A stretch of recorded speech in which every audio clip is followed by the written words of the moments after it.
반갑습니다. 두 번째 강의 시작하도록 하겠습니다. 많이들 피곤하시죠? 학창시절 말고는 이렇게 밤늦게까지 공부한 적이 있으십니까?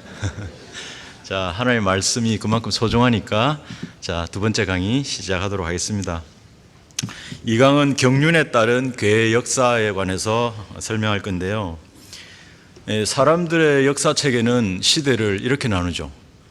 석기시대, 청동기시대, 철기시대, 산업혁명, 그리고 지금은 4차 산업혁명, 이렇게 시대를 구분짓는 것은 인간 중심으로 그들이 하는 일을 가지고 이렇게 시대를 구분짓고 있습니다. 그런데 하나님의 역사책인 성경에서는 하나님께서 자신의 뜻과 목적을 이루시기 위해서 각 시대에 따라서 언약을 통해서 하나님께서는 구분짓고 있는 것이에요. 그것을 경륜이라고 합니다. 그런데 그 경륜 가운데에서 하나님께서는 괴가 지속적으로 나타나는 것을 우리가 공부하려고 하는 것이에요. 그래서 이러한 역사의 중심에 각 시대에 따라서 괴가 나타나는 것을 저와 함께 오늘 강의를 살펴보도록 하겠습니다. 괴라는 것이 무엇일까요? 보통은 괴짝이라고들 합니다. 일반적으로 괴라고 하는 것은 무언가를 수납하게 만든 네모 상자를 말해요. 그런데 그 안에는 여러분이 교재에서 보시는 것처럼 옷이라든지 쌀도 집어넣고 심지어 무기를 담고 있는 괴짝들도 있습니다. 그런데 마찬가지로 성경에서도 보는 것처럼 물건을 보관하기 위한 괴가 있는데 그 괴에는 이제 전을 수리하기 위해서 돈을 담아 놓기도 하고 값비싼 옷을 이렇게 담아 놓기도 했습니다. 그것을 영어로 체스트라고 합니다. 여러분이 병원 응급실에 가면 가슴 사진을 찍잖아요. 그러면 가슴 사진을 체스트라고 그래요. 이 안에 뭐가 담겨 있죠? 허파, 심장, 간, 중요한 거 다 들어있습니다. 그죠? 이것을 담고 있는 것을 체스트라고, 괴라고 하는 것이에요. 그런데 이 성경에는 그러한 용도를 넘어서서 또 다른 특별한 의미로서의 괴가 존재하는데 그것을 영어로 아크라고 합니다. 그래서 여러분 그 괴가 죄에 대한 심판, 그리고 구원, 그리고 나아가서 안식, 평안에 대해서 이렇게 특별한 의미를 가지는 괴가 존재하는 것이죠. 그래서 이런 괴가 경륜에 따라서 그 모습을 달리하면서 나타나고 있습니다. 그것을 오늘 저와 여러분이 한번 살펴볼 건데요. 그 첫 번째가 바로 노아의 방주입니다. 하나님께서 노아를 통해서 예비하신 방주가 지어질 때는 세상의 죄가 엄청나게 극심한 상태였습니다. 그래서 하나님께서는 그 죄에 대한 심판으로 홍수를 이렇게 일으키시고 그리고 노아의 그 가족들은 구원을 하셨습니다. 그리고 그 이후에 그들에게 가족들과 복과 안식으로 이끌어 주신 것이죠. 두 번째 볼 것이 모세를 통해서 만드신 하나님의 괴입니다. 그때는 이제 이스라엘을 출애굽한 다음에 이 괴와 함께 약속의 땅으로 들어갑니다. 그 첫 번째 약속의 땅으로 들어갈 때의 관문이 여호수아를 통해서 여리고성을 무너뜨린 것이죠. 죄에 대해서 심판한 겁니다. 그리고 그들은 약속의 땅에 안식합니다. 언제까지요? 그들이 타락하기 전까지는 그렇게 했던 것이죠. 자, 이 네모난 괴, 별 볼품 없이 보이는 이 괴짝이 그들과 괴와 함께한 모든 자들에게는 구원과 안식이 주어진 것이었습니다. 이러한 신약 시대에도 이러한 괴가 나타났는데 바로 예수 그리스도십니다. 지금은 성전된 그분의 자녀들 가운데 거하고 계시죠. 그리고 또한 모든 악한 일에서 지금 구해내시고 그 하늘나라에 이르기까지 보호하고 계신다고 말씀하고 있습니다. 또한 고린도후서 1장 10절에서는 사도 바울이 이렇게 말씀하고 있습니다. 극심한 사망에서 구해내셨으며 지금도 구해내고 계시고 그리고 여전히 구해내실 것이라고 말씀하고 있는 것입니다. 자, 우리는 이제 경륜에 따라서 즉 율법 전과 율법 아래에서 그리고 교회 시대와 천년왕국을 지나면서 하나님 괴가 어떻게 이렇게 모양을 바꾸면서 어떤 의미로 우리에게 교훈을 주는지를 한번 살펴보고자 하는 것입니다. 율법 이전에 주어진 하나님의 괴, 그 첫 번째가 바로 노아의 방주입니다. 여러분 교재 보시면 노아와 그의 가족들을 위한 방주의 창세기 6장 14절을 보십시오. 너는 고펠나무로 방주를 만들되 방주 안에 방들을 만들고 역청으로 안팎을 칠했습니다. 역청으로 어디를 칠했다고요? 안과 밖을 다 칠했습니다. 자, 방주가 만들어지는 시대적 배경을 살펴보면 아담의 불순종으로 인해서 죄가 세상에 들어왔죠. 그리고 창세기 6장 1절에 이릅니다. 그때 사람들은 지면에서 번성하기 시작했고 그들에서 사람의 딸들이 태어나기 시작했습니다. 그런데 갑작스럽게 하나님의 아들들이 등장합니다. 이들이 누구냐 하면 하늘에 있는 천사들이 아니라 하늘에 있던 천사들입니다. 그리고 그들이 땅으로 내려온 거예요. 그래서 유다서 1장 6절에서 이렇게 말씀하고 있죠. 자기들의 처음 주의를 지키지 아니하고 자신들의 처소를 떠난 천사들이라고 말씀하고 있는 겁니다. 자, 이들이 사람들의 딸들을 취하면서 거인들이 태어났습니다.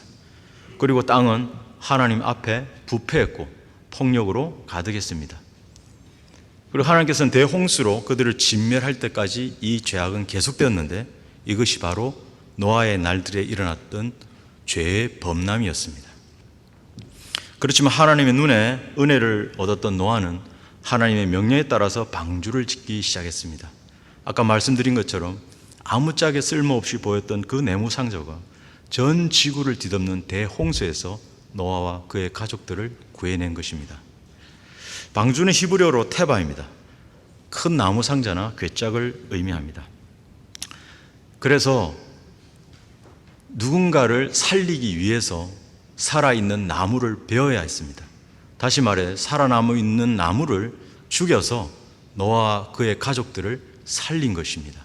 바로 우리를 위해서 죽으셨다가 그리고 우리를 살리신 예수 그리스도를 예표하고 있는 것이죠. 자, 이렇게 방주 밖에는 심판으로 인한 죽음의 공포가 가득했지만 방주 안에는 노아와 그의 가족들이 370일 동안 하나님과 함께 평온한 쉼 가운데 있었던 것입니다. 게다가 하나님께서는 방주에서 내린 그들에게 복을 주시고 번성케 했죠. 그런데 이후에 하나님을 대적한 바벨탑 사건이 일어납니다. 이것이 뭐냐면 하나님께서 지면에서 번성하라고 했는데 그들은 지면에서 번성하기 싫었습니다. 그래서 더 위로 올라가기를 원했던 것이죠. 그래서 하나님의 심판으로 셈과 함과 야펫과 그의 아들들이 후손이 족속에 따라서 흩어지게 된 것입니다. 이것이 인간의 역사입니다. 이 두 번째로 이제 모세를 구해낸 갈대로 만든 궤입니다. 율법 이전에서 율법 아래로 넘어갈 때는 하나님의 궤가 모세에 의해서 만들어집니다. 하지만 모세 또한 갈대로 만든 궤에서 건짐을 받습니다. 그것이 바로 2번입니다. 그녀가 그 아이를 위하여 갈대로 만든 궤를 가져다가 찰흙과 역청으로 바르고 아이를 그 안에 담아 강의 가장자리 창포들 사이에 놓아 두었습니다. 자, 바벨탑 사건 이후에 셈의 계보에 따라서 아브라함이 나죠. 그리고 그의 후손인 이삭과 야곱을 통해서 자신에게 속한 독특한 백성을 창조하고자 하셨습니다. 그런데 요셉을 알지 못하던 한 왕이 일어납니다. 그리고 이집트에 내려온 히브리인들이 번성해지고 막강해지는 그것을 보고 태어난 남자아이들을 모조리 죽이는 사건이 일어나죠. 이때 모세가 하나님의 섭리적인 보호하신 가운데서 갈대로 만든 궤를 통해서 구해냄을 받습니다. 하지만 이스라엘은 철의 용광로요 고난의 용광로인 이집트에서 430년을 종살이를 합니다. 그 어떤 쉼도 얻지를 못했습니다. 게다가 기나긴 그 세월 동안에 그들은 이방인들의 생활 방식에 흠뻑 젖어 있었습니다. 그런 그들을 구원하시고 여러 가지 규례들과 명령들을 통해서 하나님의 온전한 방식을 따르기를 하나님께서는 원하셨던 것입니다. 거듭난 성도들인 여러분은 세상에서 얼마 동안이나 죄의 종으로 살았습니까? 그 가운데 과연 온전한 쉼이 있었습니까? 그래서 마태복음 11장 28절에 뭐라고 말씀하십니까? 수고하고 무거운 짐진 자들아 다 내게로 오라 그랬죠. 그러면 내가 너희에게 쉼을 주리라고 말씀하신 것입니다. 죄의 종에 있을 동안에는 결코 안식과 쉼이 있을 수가 없는 것입니다. 그러므로 때가 되었기 때문에 하나님께서는 모세를 물에서 구해내십니다. 그리고 이스라엘의 구원의 대장으로 삼으셔서 종의 집에서 그들을 구해내십니다. 그리고 홍해와 광야를 통과하게 하셨고 종국에는 안식의 땅으로 그들을 쉬도록 인도하신 것입니다. 하지만 약속의 땅에서 타락한 그들은 또다시 죄의 종이 되어서 그들에게 주어진 복과 안식을 모두 빼앗기고 마는 것입니다. 예수 그리스도를 통해서 안식을 누렸던 여러분조차도 세상 가운데 세상을 쫓아가다 보면 그런 안식과 평안함이 모두 망가지는 것이죠. 자, 괴는 죄에 대해서 심판하고 또 구원하고 그리고 안식으로 이끌어가는 것입니다. 그러나 배교로 인해서 그것이 다시 반복되는 역사를 가지고 있다는 것을 여러분은 보게 될 것입니다. 여러분 박스를 보시면 모세를 구원한 괴는 노아의 방주와 마찬가지로 히브리어로 동일하게 테바입니다. 그런데 이들의 공통점이 한 3가지 정도 있는데요. 그들은 물에서 건져졌다는 겁니다. 그리고 두 번째는 그들이 구원받은 다음에 노아의 방주에서 나온 셈, 함, 야펫을 통해서 민족이 생성된 거고, 또 모세를 통해서 그들이 이끌어져 나왔을 때는 이스라엘 민족이 이렇게 번성게 되는 것입니다. 또한 두 개 모두가 역청으로 발랐죠. 이것이 바로 출애굽 당시에 양쪽 기둥과 문민방에 뿌린 어린 양의 피가 죽음의 심판에서 이스라엘을 보호했듯이 역청이 물이 들어오는 것으로부터 생명을 보호했던 것입니다. 이 역청이 바로 노아의 방주에 안팎으로 발렸던 이 역청이 바로 히브리어로 덮는다는 뜻, 즉 속죄를 의미하고 있는 것입니다. 이제 율법 시대에 주어진 하나님의 궤로 넘어가 보도록 하겠습니다. 이것은 궤로만 존재하는 것이 아니라 모세를 통해서 하나님께서 하늘에 있는 원형의 모양대로 보여주신 성막과 하나님의 궤는 뗄래야 뗄 수 없는 관계입니다. 그런데 여러분이 영어로 Ark of Covenant라고 쓰는 것을 잘 기억해 두시기 바랍니다. 이 카비넌트라고 하는 언약, 아크라고 하는 궤, 그래서 하나님의 언약 궤입니다. 그런데 이 카비넌트라고 하는 이 언약 약속은 땅과 왕국과 관계된 경륜에서 주어지는 언약입니다. 그래서 보시면 시팀 나무로 궤를 만들지니 즉 그 길이가 2규빗 반, 그 너비가 1규빗 반, 그 높이가 1규빗 반에 되게 했습니다. 그런데 특이한 거는 출애굽기 25장 10절 말고 그 다음 11절에는 뭐가 있냐면 안팎으로 순금을 바르게 되어 있습니다. 여러분이 조금 전에 본 것처럼 노아의 방주는 안팎으로 뭘 발랐다고요? 역청을 발랐습니다. 하나님의 궤는 안팎으로 금을 발랐습니다. 잘 기억해 놓으시고요. 자, 이집트 땅 종의 집에서 이스라엘을 데리고 나온 모세가 하나님의 명령에 따라서 방주를 지은 노아처럼 하나님께서 그에게 보여주신 하늘의 원형 모양대로 성막을 이렇게 만듭니다. 그런데 무엇보다 성막은 모세에게 율법으로 주신 이래로 하나님께서 임재하시는 곳입니다. 그래서 하나님의 집이라고도 불렸습니다. 이곳에서 하나님께서는 이스라엘을 모았습니다. 그러면 왜 이것을 하나님의 임재 장소로 하냐면 바로 지성소에 증거의 궤가 자리하고 있기 때문이다. 지성소는 뭐냐면 지극히 거룩한 곳이라는 뜻입니다. 그곳에서 하나님께서는 그들과 즉 이스라엘과 교제를 하셨던 것이죠. 그런데 그 궤 안에는 나중에 말씀드리겠지만 만나가 담긴 항아리가 있고 아론의 쌍난 지팡이가 있습니다. 그리고 하나님의 말씀을 입히는 언약의 2 돌판이 들어 있습니다. 자, 하나님의 명령에 따라서 이렇게 이동할 때가 되면 하나님의 궤는 레위 제사장들이 어깨에 매야 했습니다. 그런데 민수기에서 특이한 점을 볼 수 있는데요. 그 궤가 날아다닙니다. 그래서 보시면 그들이 주의 산을 떠나 3일 길을 갔더니 주의 언약궤가 3일 길을 그들 앞서서 갔습니다. 왜 그렇게 하셨다고요? 그들의 쉴 곳을 찾았습니다. 아까 전 시간에는 하루를 1년으로 계산했지만 또 하루를 1000년 같고 1000년이 하루 같은 이 한 가지 사실을 잊지 말라고 하신 것이죠. 이 3일은 3000년에 해당됩니다.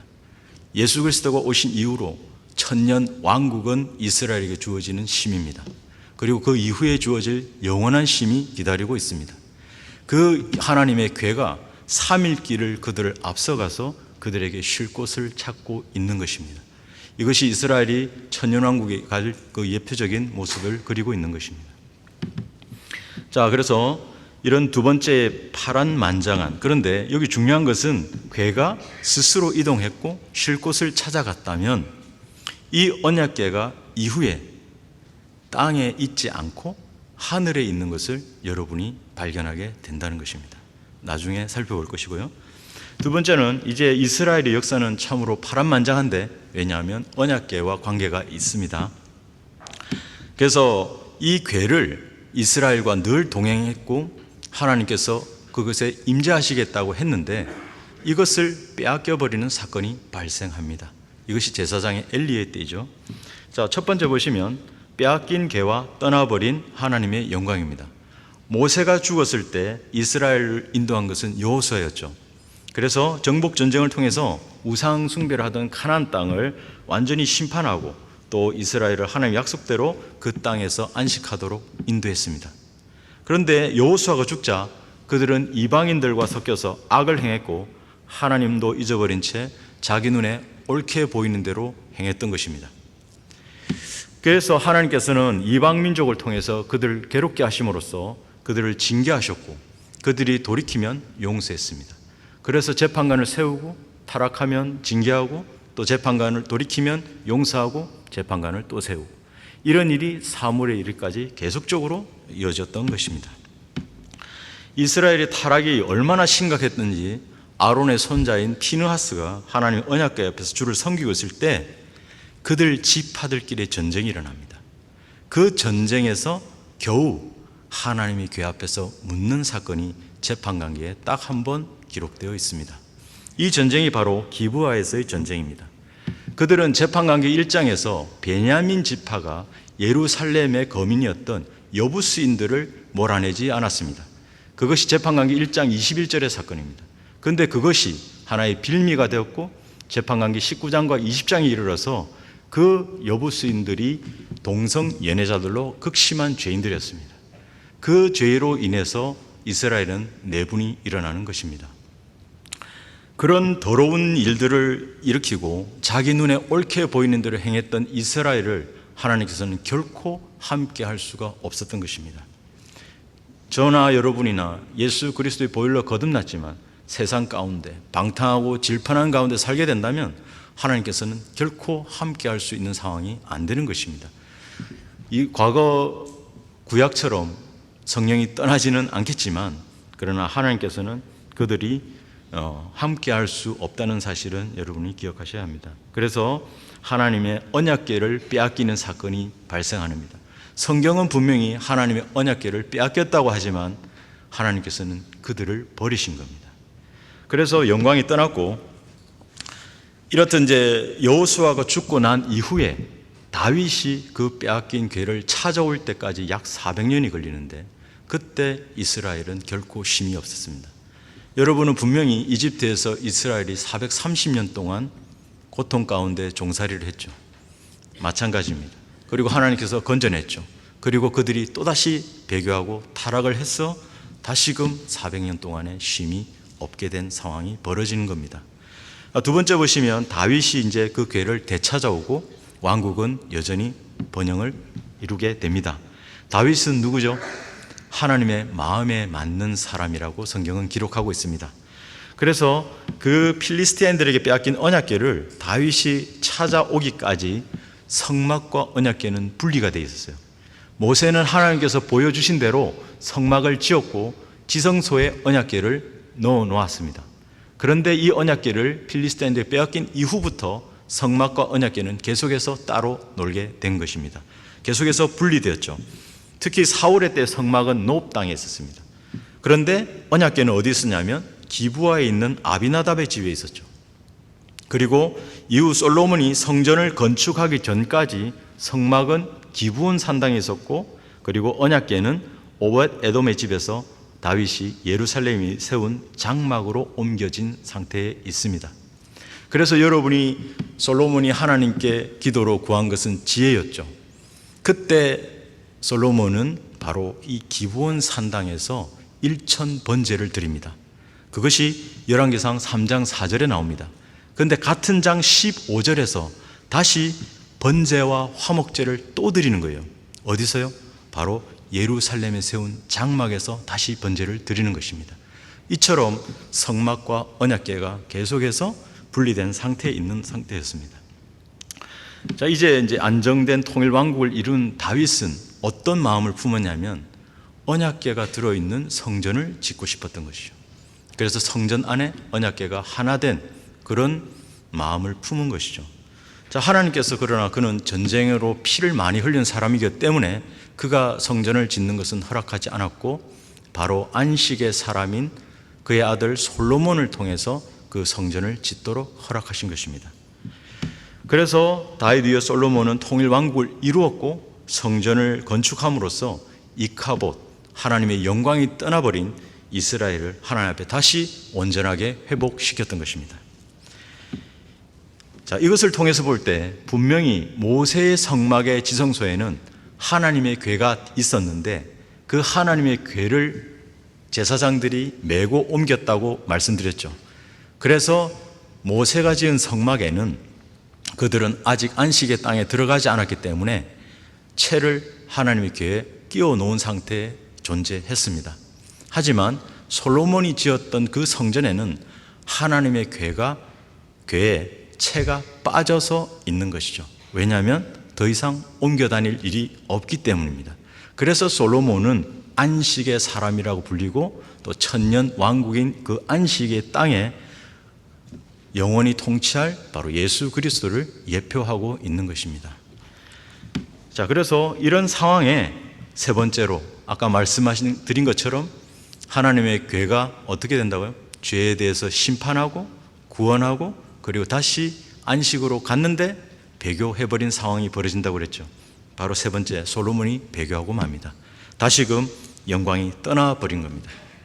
이것이 바로 역사를 통해서 사람들은 교훈을 얻어야 하지만 반복된 역사를 통해서 사람들은 아무것도 얻지 못한다는 사실이죠.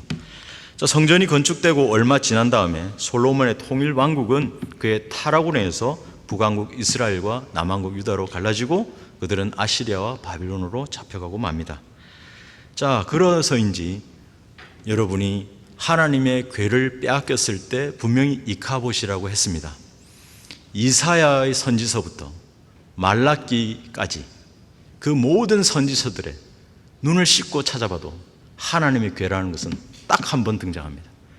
그것이 바로 예레미야 3장 16절입니다. 그 3장 16절은 바로 천년 왕국에 관한 이야기를 하는 예표적인 이야기를 할 때 말씀하고 있는 것입니다. 그래서 이사야서부터 말라기에 이르기까지 하나님의 궤는 천년 왕국을 예표하는 예레미야 3장 16절을 제외하고서는 한 번도 등장하지 않는 것입니다. 그것이 바로 이카봇입니다. 자, 또한 말라기에서 또 선지자로부터 예수 그리스도에 이르는 또 한 번의 400년이 있습니다. 그 암흑기에 빛이 없었고 이스라엘은 목자 없는 흩어진 양처럼 이렇게 쉴 곳을 찾지 못한 상태였습니다. 그때 바로 예수 그리스도께서 이스라엘을 구원주로 이렇게 오신 것이죠. 자, 그래서 예언된 메시아 왕께서 자기 백성을 위해서 찾아오신 것입니다. 자, 비록 그들의 죄로 인해서 하나님의 영광이 떠나버린 것 같았지만 결국 이스라엘은 온전히 회복될 것입니다. 자, 이스라엘을 창조하신 하나님, 그분께서 홍해를 통과하실 때도 함께 하셨습니다. 또한 요단강을 건널 때도 함께 하셨습니다. 또한 대환란 속에서 불속을 통과할 때도 그들을 보호하십니다. 그리고 천년왕국 안식으로 인도하십니다. 이것이 바로 이스라엘과 맺은 하나님의 언약은 불변하기 때문입니다. 이스라엘에 대해서는 민족적으로 다룬 것처럼 우리에게도 똑같이 디모데후서 4장 18절에서는 이렇게 말씀하시죠. 주께서는 나를 모든 악한 일에서 구해내시고 그의 하늘나라에 이르기까지 나를 보호하시리라. 예, 그것입니다. 자, 박스 보시면 아까 말씀드린 대로 언약궤에는 세 가지 물건이 들어있습니다. 뭐라고 그랬죠? 만나가 든 항아리가 있습니다. 그리고 쌍난 아론의 지팡이가 있고 그리고 하나님의 말씀인 증거에 바로 언약 돌판이 들어있습니다. 자, 그들은 기본적으로 예수 그리스도의 직분과 사역을 예표하고 있습니다. 만나는 초림 당시에 예수님께서 뭐라고 말씀하셨냐면 나는 하늘에서 내려온 빵이라고 그랬습니다. 그래서 나를 먹으라고 그랬어요. 그것은 바로 나를 믿는 자에게 주실 생명을 말씀하신 것이죠. 주님은 초림 때 선지자로 오셨습니다. 두 번째, 아론의 싹난 지팡이는, 아론은 제사장이죠. 싹이 난 것은 부활입니다. 즉 부활하신 대제사장으로 계신 예수 그리스도를 예표합니다. 지금 주님께서는 중보자, 즉 언약의 중보자로서 지금 우리를 중보하고 계시죠. 마지막으로 언약의 두 돌파는 율법입니다. 십계명이죠. 재림하시는 예수님께서는 천년왕국을 다스리실 때 왕국의 헌법으로 다스릴 것입니다. 그래서 만왕의 왕으로서 일을 하실 것입니다. 자, 예수님께서 태어나셨을 때 똑같은 일이 있었죠. 동방의 현자들이 와서 보물함을 열어서 꺼낸 세 가지 물건이 있습니다. 뭐였죠? 모략입니다. 그리고 선지자를 예표하죠. 그리고 유향입니다. 그리고 이것은 제사장을 예표합니다. 그리고 황금을 드렸죠. 왕을 예표합니다. 마찬가지로 하나님께서는 언약궤에 이 세 가지 물건을 넣어놓으셨고, 또한 그것들은 재림하실 예수 그리스도께서 천년왕국을 통치하시는 것과도 관련되어 있습니다. 보시면 출애굽한 이스라엘에게 주어진 만나는 동시에 대환란 때도 이스라엘을 부양하기 위해서 주어질 것입니다. 그런데 여호수아가 안식의 땅에 들어갔을 때 그 만나가 그친 것처럼 천년왕국에서 더 이상 만나는 필요 없습니다. 아론의 쌍난 지팡이도 필요가 없는데요, 부활하신 예수 그리스도께서 대제사장으로 계시지만 2000년이 지난 천년왕국을 다스릴 때 직접 통치하시기 때문이죠. 그런데 솔로몬이 성전을 지었을 때 그 궤 안에는 두 돌판이 남아 있었습니다. 왜냐하면 그것은 천년왕국에서 다스릴 헌법을 예표하기 때문입니다. 사실상 천년왕국의 성전의 지성소에는 궤가 존재하지 않습니다. 왜냐하면 예수 그리스도께서 그곳에 직접 앉아서 다스리실 것이기 때문이죠. 이제 마지막으로 우리는 신약시대에 나타난 하나님의 궤인 예수 그리스도를 보게 될 것입니다. 첫 번째로 보시면, 여러분이 이스라엘에 하나님께 주신 세 가지 직분이 있습니다. 하나님께서는 이스라엘을 온전히 다스리도록 선지자들을 주셨죠. 그리고 제사장들을 주셨습니다. 또 그들이 왕을 요구했기 때문에 왕들을 주셨습니다. 하지만 그들은 하나님을 신실하게 섬기기보다는 선지자들과 제사장들과 왕들이 완전히 타락해버립니다. 그래서 하나님께서는 참된 선지자이고 제사장이며 왕이신 예수 그리스도를 이 땅에 보내신 것입니다. 자, 그래서 그런데도 이스라엘은 거부해버리죠. 그래서 새로운 민족이 탄생하게 됩니다. 그것이 여러분에 있는 박스입니다. 자, 하나님께서는 이들에게 이방인들 가운데서 이 신비의 영광의 풍요함이 어떠한지를 알고자 하셨으니 이 신비는 너희 안에 계신 그리스도요 곧 영광의 소망이라 합니다. 아까 노아가 방주의 안팎을 칠했죠. 뭐로 칠했습니까? 역청으로 칠했죠. 그리고 하나님의 궤는 안과 밖을 뭐로 칠했습니까? 금으로 칠했습니다. 순금으로. 그렇다면 여러분, 예수 그리스도의 보혈로 거듭났고 우리의 속에는 예수 그리스도께서 가십니다. 예수 그리스도의 보혈로 우리의 속사람은 깨끗해졌죠. 그리고 태어났습니다. 그런데 우리의 겉사람은 어떻게 해야 되겠죠? 겸손함으로 옷 입어야 됩니다. 그리고 그리스도의 향기를 품어야 합니다. 그리고 특히 우리 자매님들은 온유하고 고요한 영으로 단장해야 되는 겁니다. 화려한 옷이 아니라, 향수가 아니라 그리스도의 향기와 그리고 단정하고 고요한 영으로 하나님 앞에 발견되어야 하는 것이죠. 자, 모세의 성막과 솔로몬 성전의 지성소는 하나님의 궤가 있던 것으로 하나님이 임재하는 장소입니다. 그래서 하나님의 궤는 아까 말씀드린 것처럼 시팀 나무에 순금을 안팎으로 이렇게 입혔습니다. 성경에서 나무는 사람을 나타냅니다. 그리고 금은 신성을 나타냅니다. 그렇기 때문에 하나님께서 인간의 몸을 입고 이 땅에 오신 예수 그리스도는 인성과 신성을 모두 지니신 분으로서 지금 우리 안에 거하고 있는 것이죠. 자, 오늘날 제도화된 교회들은 성전 건축을 운영하면서 교인들로부터 돈을 걷고 있습니다. 하지만 교회 시대에 하나님의 임재가 관련된 물리적인 성전은 더 이상 존재하지 않습니다. 그래서 성령의 전인 그리스도의 몸인 교회만이 이 땅에서 유일한 하나님의 임재 장소입니다.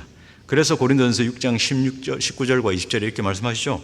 너희 몸은 너희가 하나님으로부터 받은 바 너희 안에 계신 성령의 전인 것을 알지 못하느냐? 너희는 너희 자신 것이 아니라고 말씀하고 있습니다. 자, 초림 당시에 예수님께서는 자기 백성 이스라엘을 구원하시고자 이 땅에 오셨습니다. 그때 뭐라고 했죠? 임마누엘이라고 했습니다. 우리와 함께하는 하나님이십니다. 우리와 함께하시는 하나님. 그런데 그들이 예수 그리스도를 거부함으로써 새로운 민족이 탄생했는데, 바로 노아와 모세가 궤를 통해서 구원의 남을 받았을 때 민족이 탄생한 것처럼 예수 그리스도로 말미암아 새로운 민족인 교회가 탄생한 것입니다. 이스라엘은 특별한 보물이고 특별한 백성입니다. 그 택하셨던 하나님께서 예수 그리스도의 피로 새 언약을 맺으셨습니다. 여러분이 아까 언약궤 할 때 그 언약이 영어로는 카비넌트였죠. 그러나 예수 그리스도의 피로 맺은 이 백성에 대해서는 새 언약이 뉴 테스트먼트로 바뀐 겁니다. 이것을 통해서 새로운 백성을 창조하신 것이죠. 자, 그래서 베드로전서 2장 9절에서는 그러나 너희는 선택받은 세대요 왕같은 제사장이며 거룩한 민족이요 독특한 백성이라고 말합니다. 이는 너희를 어둠에서 불러내어 그의 놀라운 빛으로 들어가게 하신 분의 덕을 너희로 선포하게 하려는 것이라고 말씀하십니다. 자, 이제 우리는 끝으로 예수 그리스도의 죽음을 통해서 언약의 변화가 감지되는 것을 볼 수가 있습니다. 자, 아까 여러분이 민수기 10장 33절에서 주의 궤가 3일을 그들 앞서서 갔습니다. 그리고 그들에게 쉴 곳을 찾으러 갔다 했죠. 언약궤가 그들을 앞서갔습니다. 언약궤에 바퀴가 달렸나요? 결코 그렇지 않습니다. 자, 그렇다면 지금 박스 안에 보시는 것처럼 그러자 하늘에서 하나님의 성전이 열렸고 성전 안에 있는 그의 뭐가 보였다고요? 언약궤가 보였습니다. 자, 그 언약궤가 하늘에서 지금 보인 거죠. 자, 예루살렘 성전이 파괴되었을 때도 본 적이 없습니다. 예루살렘 성전이 처음 파괴됐을 때 이 느부갓네살이 쳐들어왔을 때도 느부갓네살은 다니엘서 1장 2절에서 기명들을 그의 신전으로 가져갔다고 되어 있습니다. 언약궤는 언급이 없습니다. 그리고 로마의 티투스 장군이 AD 70년에도 쳐들어왔을 때도 언약궤를 가져갔다는 말은 없습니다. 그 언약궤가 발견되었다면 지금 여러분은 박물관에서 구경하러 갔겠죠. 자, 그러니까 이 궤가 성경에 있는 그대로 하늘에서 하늘의 성전이 열렸는데 지금 그의 언약궤가 보였다는 것이죠. 자, 살펴보시면 하나님께서 과거 이스라엘과 맺은 언약은 카비넌트인데 이집트 땅에서 어떻게 됐냐면 땅에서 손으로 인도했던 날에 그들의 조상과 맺은 언약입니다. 아까 경륜에서 말씀드린 것처럼 땅의 왕국과 관련된 그 약속을 지금 이스라엘과 맺었던 것이죠. 하지만 그들은 이를 파괴해버렸습니다. 어떻게 해요? 이방의 우상들을 섬기면서 그의 남편인 하나님을 버려버린 것입니다. 자, 그런데도 그들의 죄는 대환란을 겪은 후 이제 천년왕국에서는 지워집니다. 바로 이스라엘과 유다집과 세울 뭐라고요? 새 언약을 통해서입니다. 그래서 그 새 언약은 이전에 있던 바로 이스라엘과 맺었던 언약을 히브리서 8장 7절에서는 첫 번째 언약이라고 말씀하시면서 그들과 천년왕국에서 맺을 언약을 새 언약이라고 말씀하고 있는 것입니다. 이때 하나님께서는 돌판에 새기는 것이 아니라 그들의 마음의 율법을 기록해서 이렇게 말씀하시죠. 나는 그들의 하나님이 되고 그들은 나의 백성이 될 것이며 그들의 죄악을 용서하고 더 이상 기억하지 않을 것이라고 말씀하고 있습니다. 그러므로 이 언약은 앞으로 있을, 미래에 있을 이스라엘 12지파가 하나의 통일된 정부로 수립되는 상태에서 하나님께서 유대인과 맺을 언약이 되는 것이요. 그래서 이렇게 히브리서 8장 8절에 그렇게 하는 겁니다. 보라, 그 날들이 오리라. 온 게 아닙니다. 오리라. 주가 말하노라. 내가 이스라엘 집과 유다 집과 더불어 새 언약을 맺으리라. 자, 이런 상태에서 초림 당시 예수 그리스도께서는 이스라엘의 메시아 왕으로 오셨지만 그들은 거부했죠. 그래서 오늘날 믿는 모든 자에게 언약이 주어졌는데 이것이 바로 예수 그리스도의 피로 맺은 새 언약이라고 말씀드렸죠. 이 새 언약이 테스트먼트입니다. 여러분이 성경을 펴시면 구약과 신약이 나오죠. 이 언약은 피로 맺은 거예요. 그래서 구약은 올드 테스트먼트, 신약은 뉴 테스트먼트입니다. 구약은 동물의 피로 맺어진 거고 신약은 예수 그리스도의 피로 맺어졌기 때문에 구약과 신약을 그냥 뉴 테스트먼트, 올드 테스트먼트라고 해놓은 겁니다. 그런데 중요한 것은 경륜에 따라서 이러한 언약의 변화가 바로 괴에도 나타났다는 것입니다. 눈치채신 분은 박스를 유심히 보았을 것입니다. 그의 언약궤가 보이더라고 했을 때 아까 제가 첫 번째 살펴보시면 여러분의 언약궤가 어떻게 되었습니까? 율법 시대에 주어진 하나님의 궤라는 그 제목 아래에 성막과 하나님의 언약궤가 바로 아크 오브 카비넌트였습니다. 그들과 주어진 카비넌트가 지금 이 언약궤가 박스 안에서 보였는데 그 언약궤가 아크 오브 테스트먼트로 바뀌어 있는 것이에요. 자, 그래서 예수 그리스도께서 부활하신 이후에 이 땅에는 성전된 그리스도의 몸이 있습니다. 동시에 하늘에도 성전이 있는 것이죠. 그래서 온 땅을 심판하는 그 대환란 끝에 하늘의 성전에 지금 언약궤가 보인 것이에요. 아까 3일길을 먼저 간 언약궤가 어디 있다고요? 지금 위에 있는 것입니다. 그런데 이 이스라엘과 함께 했던 그 언약인 카비넌트가 지금 바로 테스트먼트로 바뀐 것입니다. 이 언약을 통해서 이스라엘 집과 유다 집과 새로 맺을 그 새 언약은 카비넌트죠. 그 언약을 통해서 뭐라고 말하냐면 나는 그들의 하나님이 되고 그들의 나의 백성이 된다고 말씀한 거죠. 그래서 여러분이 자세히 다시 한번 그 경륜이 변화가 되면서 궤도 카비넌트의 궤가 테스트먼트의 궤로 바뀐 것처럼 그 대상인 백성 또한 바뀌고 있음을 여러분이 한번 보면 되겠습니다. 에스겔서 다 같이 37장 27절을 한번 살펴보도록 하겠습니다.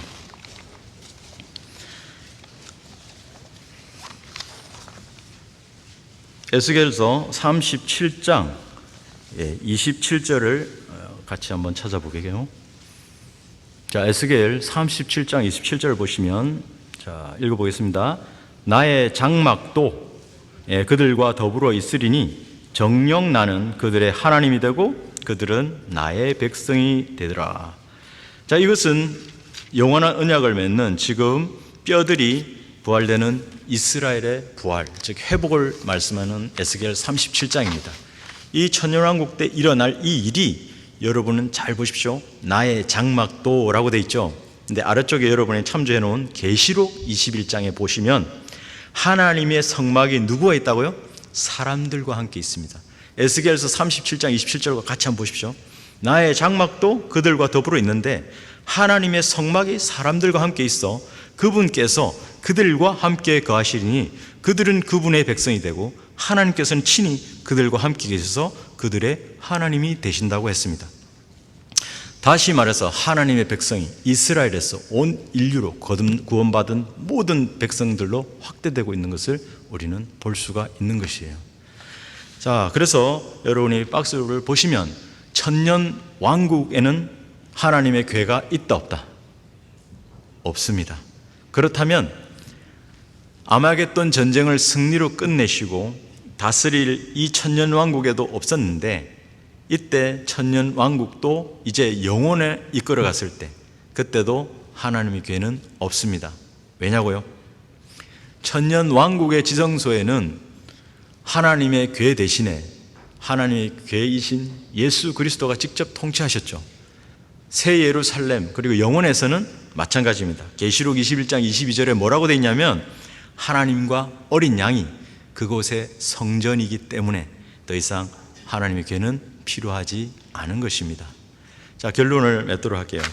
여러분이 지금 모세의 노아의 방주부터 그리고 이스라엘을 안식의 땅으로 인도했던 그 하나님의 궤, 그리고 우리 성전 삼으신 우리 안에 계셨던 예수 그리스도, 그리고 그분이 피 흘려놓으신 그 피로 맺은 언약으로 지금 이스라엘이 언약궤를 맺었던 그 언약과 달리 피로 맺은 그 언약의 궤가 지금 하늘에 존재하고 있습니다. 그분이 다시 오실 것인데요, 그 모든 궤 안에 공통점이 있습니다. 바로 겉보기에는 볼품도 없고 아무 모양새도 없지만 그 안에는 생명이 들어있다는 거예요. 노아의 방주에도 그 노아와 그의 가족들은 살았습니다. 그리고 하나님의 궤 안에도 생명의 빵인 만나가 있었고, 아론의 쌍난 지팡이가 있었고, 그리고 생명의 말씀인 바로 증거의 두 돌판이 들어있었던 것이죠. 그리고 우리 안에도 살아계신 하나님의 생명이 바로 우리 안에도 거하고, 예수 그리스도께서는 생명의 창시자이십니다.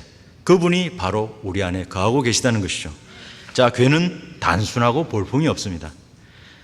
그러나 나무 토막 같은 우리를 주님께서는 부르셔서 하나님의 능력과 지혜로 우리를 사용하고 계신다는 것입니다. 자, 그래서 우리에게는 가야 할 영원한 안식이 있습니다. 여러분은 거듭났습니까? 그렇다면 여러분은 죄가 용서된 것입니다. 하나님의 궤는 죄에 대해서 심판하셨습니다. 십자가에서 이미 심판을 이루셨고 우리를 구원하셨습니다. 그리고 영원한 쉼으로 우리를 인도하고 계십니다. 그런 영원한 안식을 향해서 우리는 가고 있는 것입니다. 그러므로 이곳에서는 쉬지 말라는 것입니다. 그죠? 자, 그래서 여러분은 저와 함께 경주를 끝낼 때까지 주 안에서 쉬고 인내하며 그를 기다리는 가운데 각자가 맡은 일에 하나님 앞에 최선을 다하는 신실한 그리스도인으로 발견되기를 바라는 것입니다.